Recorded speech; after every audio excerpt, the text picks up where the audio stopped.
Hi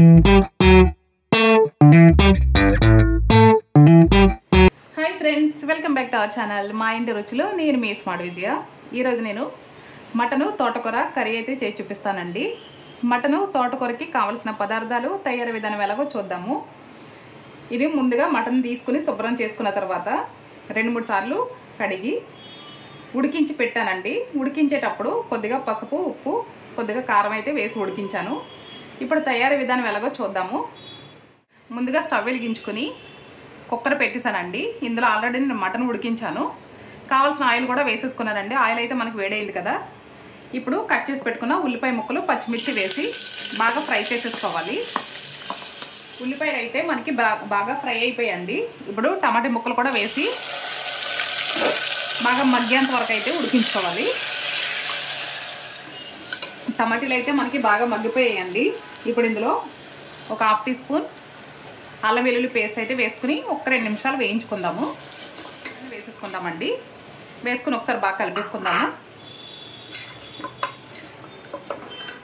ఇప్పుడు ఇందులో కొద్దిగా పసుపు, మనం తినేదాన్ని బట్టి కారం, అలాగే రుచికి సరిపడా ఉప్పు. ఆల్రెడీ మనం ఉడికించుకునేటప్పుడు ఉప్పు వేసి ఉడికించుకున్నాం కాబట్టి ఇప్పుడు తక్కువ వేస్తున్నానండి. తర్వాత చూసుకుని వేసుకోండి. ఇవన్నీ వేసుకున్న తర్వాత ఒకసారి బాగా కలిపేసి ఒక 2 నిమిషాలు మగ్గనిద్దామండి. ఇప్పుడు ఇందులో తరిగి పెట్టుకున్న తోటకూరను కూడా వేసేస్తున్నానండి.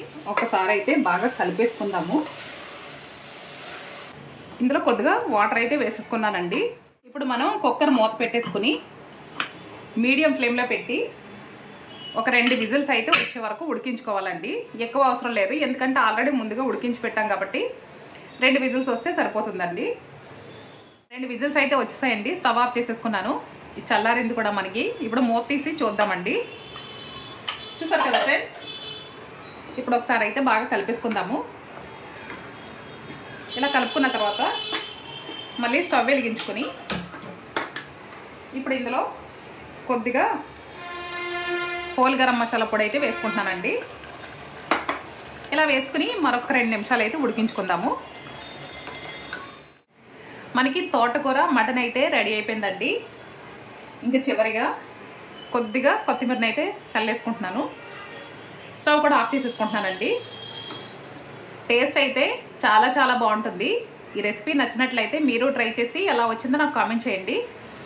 ఇది దేంట్లోకైనా బాగుంటుందండి. నచ్చితే లైక్ చేయండి, షేర్ చేయండి. ఇప్పుడు మనం సర్వింగ్ బౌల్లోకి అయితే తీసి చూపిస్తానండి. యమ్మీగా తోటకూర మటన్ కర్రీ రెడీ అండి. సర్వింగ్ ప్లేట్లో కూడా తీసేసుకున్నాను.